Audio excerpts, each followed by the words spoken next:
안녕하십니까. 송영경연구소 소장 정대영입니다. 알고 살자 경제 두 번째 강의는 한국 경제를 어렵게 하는 두 가지 근본 원인입니다. 한국 경제는 괜찮은 일자리 부족과 저성장 기조가 고착되고 여기에다 양극화와 중산층 붕괴, 비싼 집값과 집세, 재벌의 경제력 집중과 전횡, 소상공인의 어려움, 금융산업이 낙후, 정의롭지 못한 조세제도, 산업 경쟁력 약화 등 많은 문제가 있습니다. 이러한 문제가 서로 얽혀 어려움은 더 커지고 있습니다. 또한 사람들의 이해관계와 속해 있는 진영에 따라 중요도와 해법이 아주 다릅니다. 먼저 일반적으로 이야기되고 있는 원인들을 살펴보면 신자유주의 때문이라고 많이 이야기합니다. 아마 이것은 과도한 경쟁과 시장 원리를 말하는 것이겠지요. 경제민주화, 즉 재벌개혁이 안 돼서도 많이 이야기됩니다. 그리고 규제가 너무 많고 혁신이 안 되어서 있고요. 젊은이들이 눈높이가 높고 노력이 부족해서도 나왔습니다. 노동개혁이 안 돼서, 즉 대기업 정규직 노조 때문이라고도 꽤 많은 사람이 이야기하고 있습니다.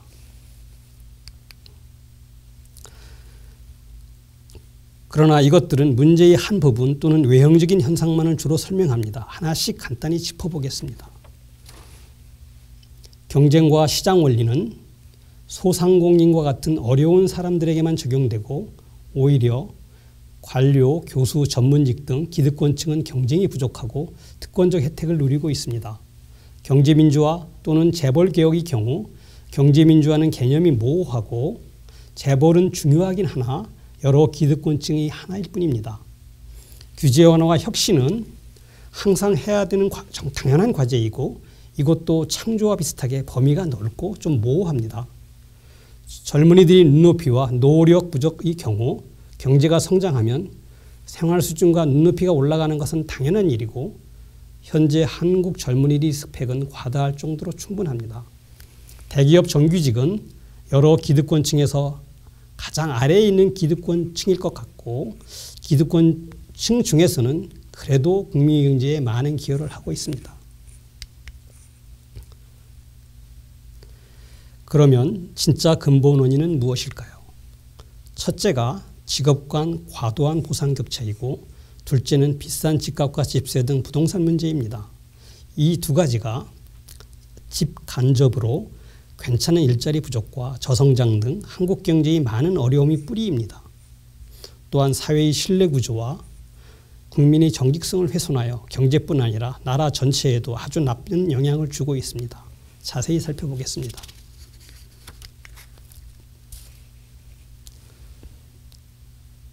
먼저 직업 간 과도한 보상 격차를 보지요.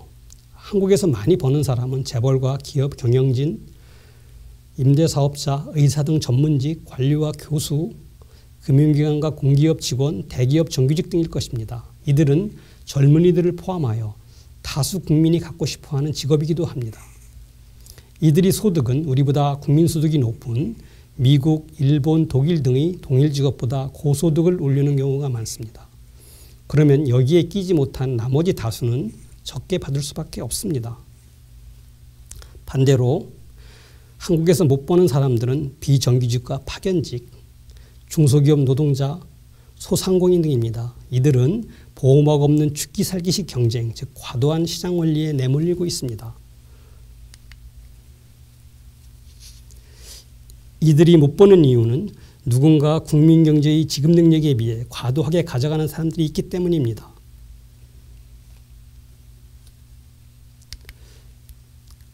한국에서 많이 버는 사람들이 높은 소득은 시장에서 경쟁을 통해 얻어지는 것은 많지 않습니다. 대부분 불공정한 제도적 특혜와 과보호에 기인합니다. 즉 임대사업자는 세제상 특혜가 크고 관료와 교수, 공기업 등은 정부가 직접 보수를 결정합니다. 의사는 정원과 업무 영역을 정부가 보호해줘 많은 보수를 받을 수 있죠. 금융기관도 신규 설립 제한 등 정부가 여러 가지를 보호해주고 있습니다.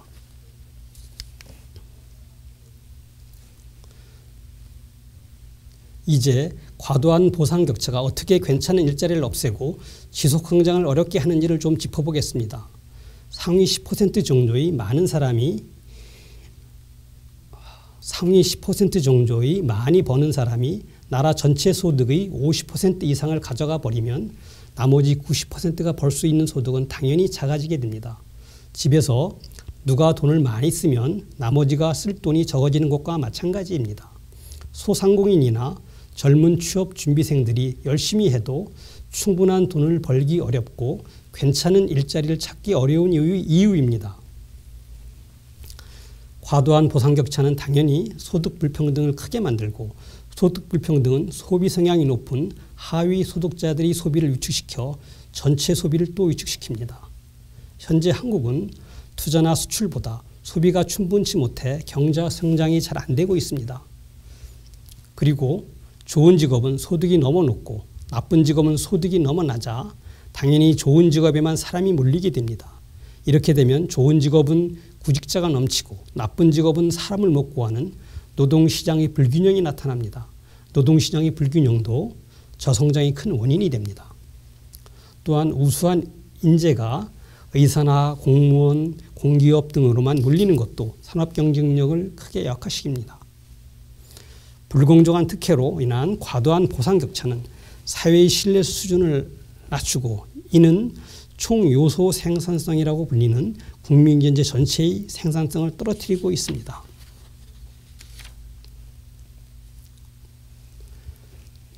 둘째, 비싼 집값, 집세 등은 부동산 문제는 비싼 집값, 집세 등 부동산 문제는 많은 사람들이 문제를 제기하고 있고 또 느끼고 있는 문제입니다. 그런데도 문제는 해결되지 않고 오히려 악화되고 있습니다. 한국은 좋은 직업을 가진 사람도 서울 등에 집이 없으면 자신의 소득으로 비싼 집값과 집세를 감당하기 힘듭니다. 한국의 부동산 가격은 주택 임대소득에 대한 찔끔 과세와 낮은 보유세 등 부동산에 대한 세제상 특혜가 가장 큰 원인입니다. 대표적인 불로소득인 주택 임대소득에 대한 찔끔 과세는 논리도 없고 이해하기도 어렵습니다.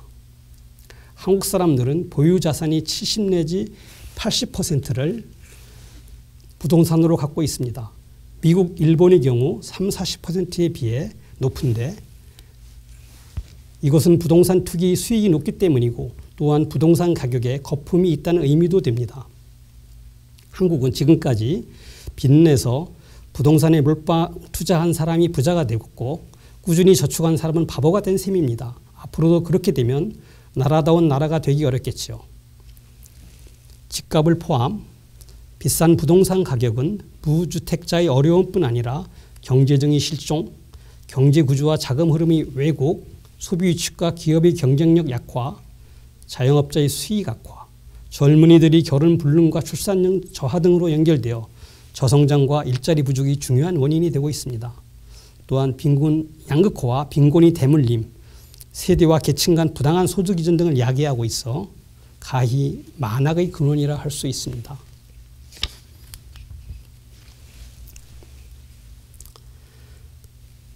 과도한 보상 격차, 부동산 이 두 가지가 한국 경제의 구조적 문제의 원인이고 또한 적폐이기도 합니다. 불법과 탈법, 갑질만이 적폐가 아니고 합법적, 제도적으로 과도한 이익을 챙기는 것이 더 음흉한 적폐일 수 있습니다. 한국의 기존 정치 세력과 관료들은 이미 기득권화되어 있어 문제 해결 의지와 능력이 없는 것 같습니다. 한국 경제의 미래가 밝지 못하고 젊은이들이 희망을 갖기 어려운 이유이죠. 특히 젊은이들은 과거 한국 경제가 어려웠던 시기를 겪지 않았기 때문에 현재의 어려움과 미래의 불안을 더 크게 느낄 수밖에 없는 것 같습니다. 시청해 주셔서 감사합니다. 다음 시간은 과도한 보상 격차가 어떻게 한국 경제를 망치고 있나를 좀 더 자세히 살펴보겠습니다. 계속 관심 부탁드립니다.